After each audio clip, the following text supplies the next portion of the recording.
Hermanos, bendiciones del Altísimo. Le he titulado al tema ¿Hasta dónde llega su misericordia? ¿Hasta dónde? Yo les voy a dar un ejemplo que me pasó a mí. Mire, una vez yo fui a la cárcel a buscar a un muchacho que tenía tatuado un 666 en su frente. Y fue porque me llamó la atención. ¿Qué haría que una persona se tatuara ese 666? Entonces me lo trajeron y empezó a contarme los eventos de maldad más escalofriantes que ni una película de terror. Entre todas las cosas que me contaba, pues él se jactaba de su maldad, pero ya yo había sido experimentada en eso antes de llegar a la cárcel, porque antes de llegar allí el ABA pues me llevó a los barrios y ahí me enseñó. Duré 1 año y pico antes de llegar a la cárcel, o sea, para que yo supiera, o sea, estuviese preparada para lo que me iba a enfrentar. Entonces, en este barrio que yo iba, uno de los barrios más peligrosos de República Dominicana, para el que vive allá, La Sursa, ahí era que yo iba, en esa parte donde dice que por ahí hay un lugar donde ni la policía entra, por ahí violan, matan, no se sabe nada de lo que pasa. Bueno, pues ahí era que yo estaba y duré pues más de 1 año allí. Y mire que yo iba pues a República Dominicana mensualmente, cada mes, y duraba 1 semana allí. Y entraba por todos esos lugares y caminaba y entraba a las casas, me sentaba con la gente.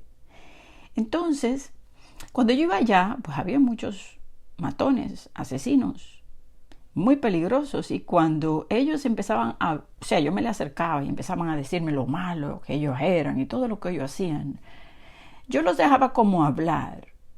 Era una cosa tan increíble porque a medida que yo les hablaba, ellos seguían contándome y yo hablándole. Entonces, eso que me hablaban a mí entraba por mi mente, ¿verdad? Solo oía, o sea, no entraba a mi mente, o sea, yo solamente era como que oía y salía, no se quedaba. Entonces, de hecho, yo ni me recuerdo qué era lo que me decían. Y yo le decía, era como que tú me quieres decir algo, pero yo tengo algo más importante que decirte. Entonces yo le decía, mira, es que no importa lo que tú me estás diciendo, el Abba te ama. Y pues yo empezaba como a hablarle. Y este fue mi tiempo de aprender. Ahí fue que yo aprendí pues a predicar, a hablar. Yo no me atrevía a hablarle a nadie. Esa fue como mi escuela. Entonces, este muchacho, ya estando yo en la cárcel, me viene y me dice que él adoraba a Satanás. Él tenía muchísimos tatuajes, aparte de ese 666. Y que él había hecho un pacto de sangre inocente de un niño de 3 años. Y eso a mí igual entró por los oídos y me salió, aunque es una de las pocas cosas que recuerdo. Y yo le hablaba y le dije, mira, ven, siéntate aquí. Me senté en una acera. O sea, había como una acera en el piso y yo le dije, ven, siéntate aquí, vamos a hablar. Y empecé a abrir la Biblia y empecé a leer la Biblia. Era como que yo, de verdad que, yo estaba como, él estaba como que estaba obrando en mí. Porque como que al mismo tiempo pasan muchas cosas. Era como si lo que él me decía no me entraba, pero yo sabía que tenía que leer la Biblia y como que, era como que yo no fui realmente, o sea, yo no sabía qué decirle. Entonces yo le digo, siéntate aquí. A la vez que yo no sabía qué decirle, el mismo espíritu me estaba guiando. Siéntate aquí, vamos a leer. Entonces, le abrí la Biblia, le comencé a leer. No me recuerdo qué fue lo que le leí. Y me dijo que cuando yo lo mandé a buscar a él, que él estaba picando un cerdo. Y que toda esa sangre le había salpicado, lo había llenado de sangre. Y que el hermano que le fue a buscar, o sea, el que yo mandé a buscar, que lo limpió para venir a verme. Y yo, mientras él hablaba y decía estas cosas, yo veía una visión de Yeshua en el lugar donde él estaba, donde Yeshua le limpiaba la sangre del cerdo. Y saben que hay una palabra en Joel 3:21 que dice, y limpiaré la sangre de los que no había limpiado, y Yahweh morará en Sión. Aunque aquí se refiere a la sangre de Yeshua, que nos da la vida eterna. Pero esta es una manera literal de limpieza. Él le limpió esa sangre de cerdo contaminada, sucia, y lo llevó para que escuchara la palabra verdadera, que es vida, y la sangre es vida. Entonces, le resumo que al final, él dijo, porque ya luego me contó muchas cosas más, de que él nunca había recibido tanto amor, ni siquiera de su propia madre, como el que yo le había dado en ese momento. Si usted me pregunta qué yo hice, yo no me recuerdo. Es como que yo fui sin saber qué hacer y yo hice lo que tenía que hacer y no me recuerdo ni qué fue lo que le leí, ni qué fue lo que yo le dije, pero yo me senté ahí y sus palabras y todas las barbaridades que me dijo eran como entraban y salían y yo estaba enfocada, vi la visión, pero o sea, es que era como que Yeshua estaba actuando en mí porque yo, honestamente, era como si Yeshua hubiese tomado el control de mí en ese momento. Porque yo, en el momento que estoy mirando la visión, yo le digo, ¿y tú vas a perdonar a este? Y la manera que yo lo dije es una manera despectiva. O sea, era como, ¿tú vas a perdonar a esto? A esto, o sea, a este no puede ser. O sea, porque yo me senté, le leí, lo mandé a buscar, vi esa visión, en mi carina, en mi carne, yo decía, ¿cómo es que tú vas a perdonar a alguien así? Yo no lo podía creer. Entonces esto fue una lección para mí. Entonces ayer yo le pedí una palabra a Lava y me habló de Jonás. Entonces leí algo que se lo voy a leer y eso me trajo a memoria a este muchacho. Es como que yo representaría a ese Jonás y él representaría a uno de esos asirios. Entonces, mire lo que yo estaba leyendo. Si recibiera el mandato de predicar el evangelio a una banda de asesinos convictos, ¿usted lo haría? Ahí, cuando yo leí esto, yo dije, me acordé de los que están en la cárcel, de que cuántas veces he ido allí y a cuántos pues le he llevado el mensaje, incluso a personas ahí que han sido jefes de bandas, otros que pues venden drogas allí, a otros que eran pues matones fuera, de los que son sicarios y que yo le llevé el mensaje. Entonces, pero eso yo nunca me lo imaginé, que yo iría ahí. Entonces cuando leía esto, yo dije, claro, en la cárcel, el muchacho y cómo empezó todo. Y luego dice aquí, ¿tú lo harías? Y esa es la pregunta para ti. O sea, ¿tú te atreverías a llevar este mensaje a un asesino? Alguien como ese, que se bebió la sangre de un niño de 3 años. Yo no le estoy hablando de poca cosa.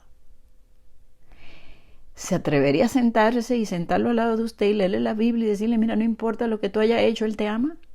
Bueno, eso es para autoanalizarnos y preguntarnos a nosotros mismos, porque en ese momento yo le dije, y tú vas a perdonarlo, o sea, pero es que, ¿cómo fue que lo mando a buscar? O sea, es evidente que Lava estaba trabajando, pero estaba trabajando en mí, para que yo entendiera que él sí estaba dispuesto a salvarlo y me mostró y me dio una lección allí. Entonces, leí así de esta manera, una tarea similar es la que Elohim le dio a Jonás, un profeta nacido en Israel, llamado por Elohim para predicar a los habitantes de Nínive, la capital de Asiria. El imperio asirio no solamente era el más poderoso de la época, sino que también ejercía una violencia despiadada contra los enemigos que derrotaba.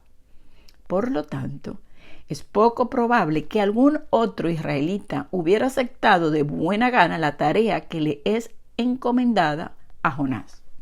Muchos pueden criticar a Jonás. Pero ese Jonás que no fue. Entonces, ¿y tú irías? Sí, porque decimos, ese Jonás fue desobediente, mira lo que le pasó, pero ¿y tú? ¿Te irías a una banda de yihadistas, por ejemplo, que cortan cabeza? Porque eso es lo que eran los asirios. Peor de ahí. Bueno, no sé si peor, porque los de este fin de los tiempos serán peor. Pero ¿irías tú?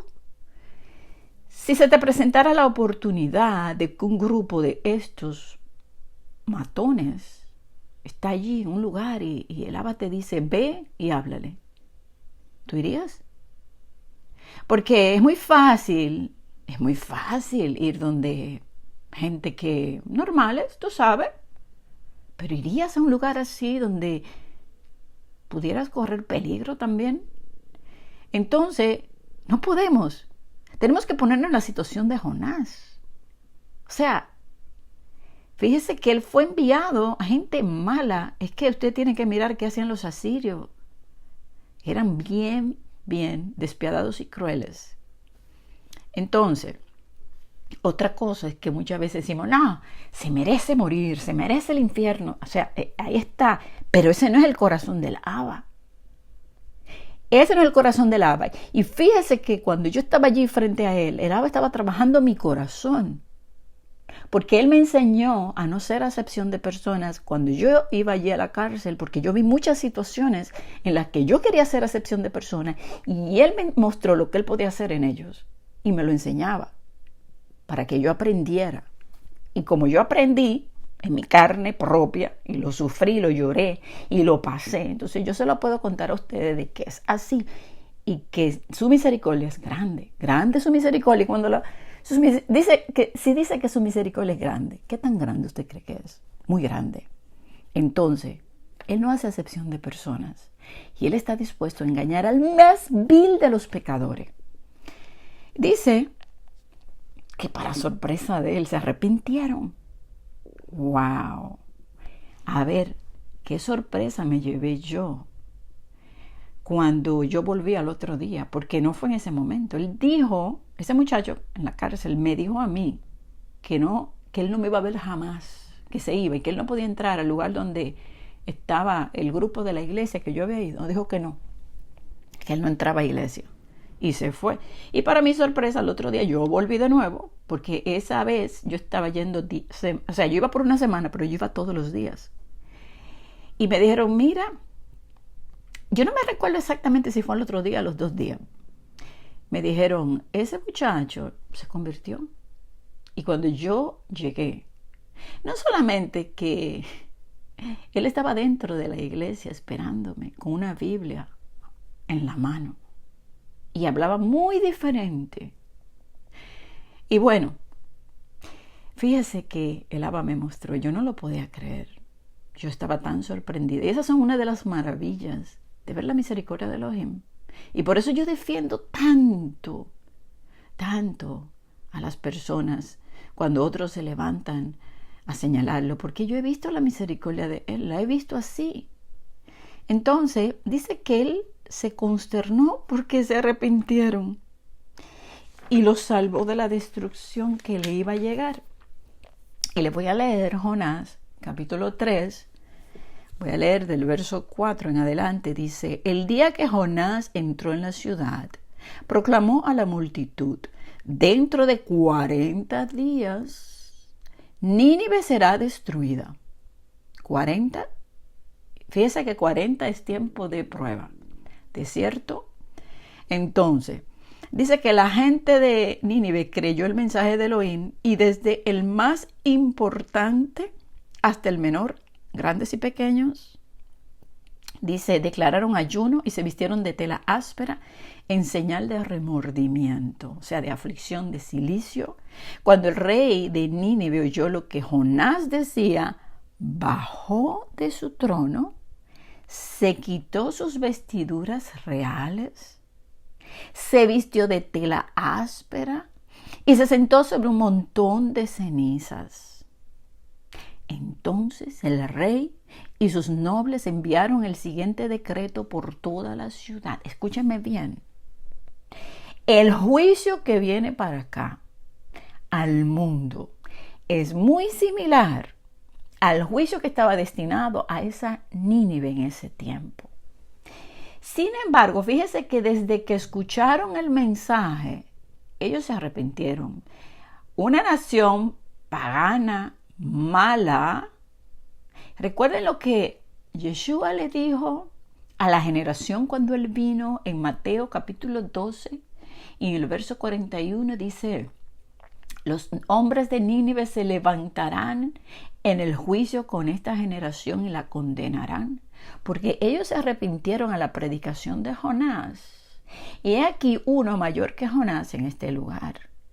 Fíjese que estamos pasando por una generación similar al tiempo de Yeshua. Vemos en Mateo capítulo 24, donde conecta lo que pasó en el tiempo, en el año 70, con lo que va a pasar al final de los tiempos. Una generación malvada y perversa que no se arrepiente, donde los gobernantes no van a ser como este gobernante de Nínive, fíjese, él se humilló, se quitó sus vestiduras, se humilló y fíjese, se sentó en un montón de cenizas y dio este decreto. Estamos hablando que desde que Jonás, como la paloma mensajera, ¿verdad?, le habló, él no esperó los 40 días, no, de una vez se arrepintió. Y hoy vemos que los gobiernos están cada día más corruptos y las naciones están alineándose con ellos para prepararse, aliarse al anticristo. ¿Y qué usted cree que va a pasar? Esa destrucción por el destructor va a venir. Y mire lo que le dijo. Escuche el decreto.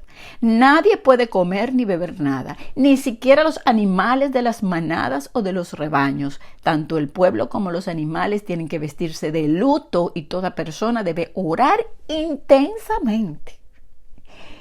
Un ayuno general. Mira, póngame ahí hasta el gato, el perrito, el gato, todos a hacer ayuno. Nadie coma ni beba nada. Y mire, eso es creer. Eso es creer que el mandato se iba a cumplir. Y dice, y oren intensamente Elohim, apartarse de sus malos caminos y abandonar toda su violencia. ¿Quién sabe? Puede ser que todavía Elohim cambie de parecer y contenga su ira feroz y no nos destruya.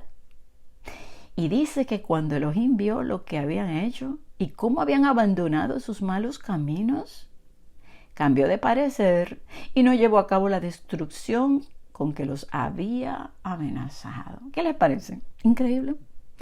¿Y cómo está esta generación malvada? No responde. No responde y por eso viene la destrucción, hermanos. Vemos que cada día las cosas están peores y peores, pero hay un remanente, como siempre.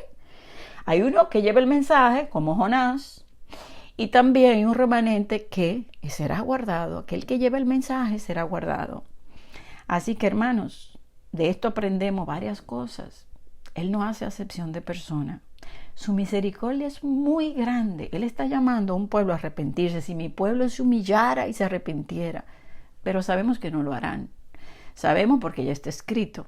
Pero tenemos que seguir llevando el mensaje para aquellos que sí van a responder y que entrarán en aflicción y se salvarán. Porque siempre dice él, mira, destruiré a todas las naciones, mas a ti no te destruiré del todo, Jacob. O sea, viene destrucción, pero no del todo, porque habrá remanente.